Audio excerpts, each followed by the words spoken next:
Did you know that 1 out of every 10 adults in the world has diabetes right now? And millions more don't even know they have it yet. If you've ever wondered, what actually is diabetes? Why does it happen? Can it be cured? Then stay with me, because in the next few minutes, I'm going to break the real facts you need to know. Let's get into it. Hey everyone, welcome back to the channel. Today we're talking about a topic that affects so many families in the world: diabetes. Maybe you just got diagnosed, maybe someone in your family has it, or maybe you just want to understand your body better. Whatever the reason, this video is for you. Here's what we'll cover: what diabetes actually is, the different types, what causes it, the warning signs, and most importantly, how it's treated and managed today. Let's start from the very beginning. What is diabetes? Okay, let's make this really easy to understand. Every time you eat food, especially carbs like bread, rice, or sugar, your body breaks it down into glucose. Glucose is just a fancy word for sugar, and it's your body's main source of energy. Now, here's the key player: a hormone called insulin. Think of insulin like a key that unlocks your body's cells, so sugar can go inside and be used for energy. In a healthy body, this system works smoothly. You eat, sugar goes into your blood, insulin shows up, unlocks the cells, and the sugar goes in to give you energy. Diabetes happens when this system breaks down. Either your body doesn't make enough insulin, or the insulin doesn't work properly. So the sugar stays stuck in your bloodstream instead of going into your cells. Over time, that extra sugar floating in your blood causes damage to your organs, nerves, and blood vessels. That's diabetes in a nutshell: too much sugar staying in the blood instead of being used properly. Now let's talk about the different types of diabetes. There isn't just one kind of diabetes. Let's break down the 3 main types. First, type 1 diabetes. This one usually shows up in kids, teens, or young adults, though it can happen at any age. In type 1, the body's immune system, which is supposed to protect you from germs, mistakenly attacks the cells that make insulin, so the body basically stops making insulin altogether. This is not caused by diet or lifestyle. It's not something you can prevent. People with type 1 diabetes need to take insulin every single day, usually through injections or a small pump, for the rest of their lives. Second, type 2 diabetes. This is the most common type. It makes up about 90 to 95% of all diabetes cases, especially in America. In type 2, the body still makes insulin, but the cells stop responding to it properly. Doctors call this insulin resistance. Over time, the pancreas struggles to keep up, and blood sugar rises. Type 2 is strongly linked to lifestyle factors like weight, diet, and activity level, but genetics play a big role too. It usually develops slowly, often in adults, though sadly we're seeing it more in younger people now because of lifestyle changes. Third, gestational diabetes. This type shows up during pregnancy. Hormones from the placenta can make it harder for insulin to do its job. It usually goes away after the baby is born, but it does raise the risk of developing type 2 diabetes later in life. Now, we need to know what causes diabetes.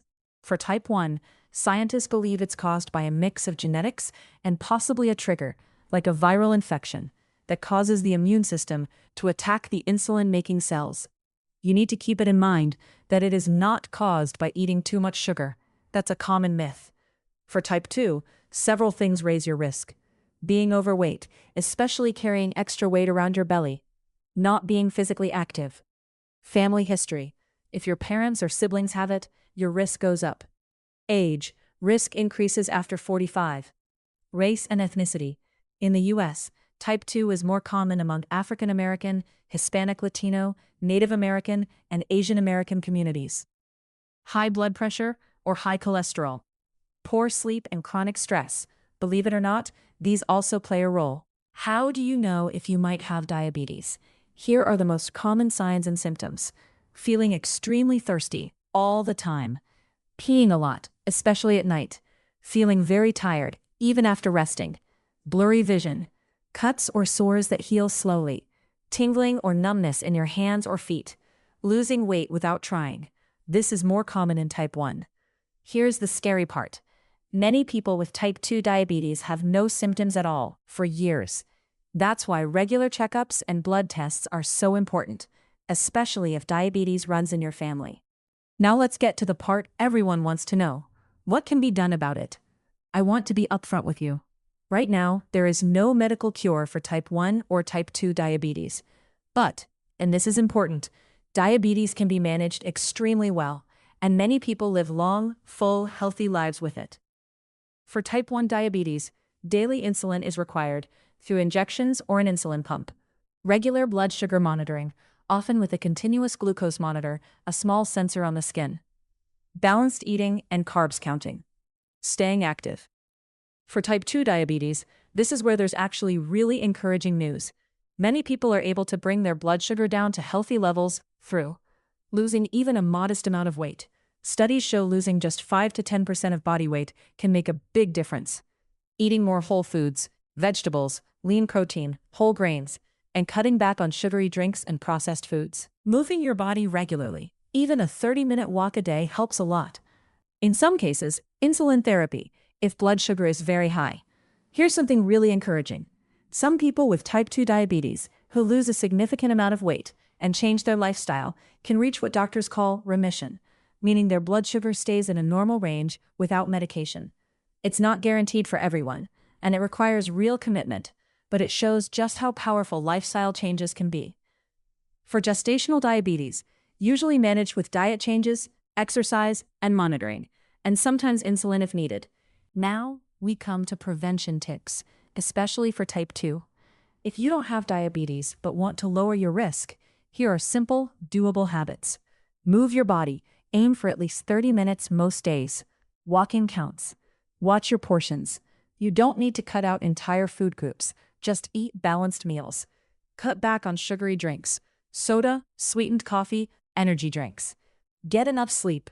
7 to 8 hours a night helps regulate your hormones. Manage stress. Chronic stress raises blood sugar. Get regular checkups, especially if diabetes runs in your family. Small, consistent changes matter way more than a perfect diet you can't stick to. So, to sum it all up, diabetes happens when your body has trouble managing blood sugar, either because it doesn't make enough insulin or because insulin isn't working the way it should. There are different types, different causes, but the good news is, with the right treatment, diet, and lifestyle habits, diabetes can be managed successfully. And many people go on to live long, healthy lives. If you or someone you love has been diagnosed, please know you are not alone, and there is so much support and information available today. If this video helped you understand diabetes a little better, hit that like button, subscribe for more health topics explained simply, and drop a comment below. Let me know what topic you want me to break down next. Thanks for watching, and I'll see you in the next one.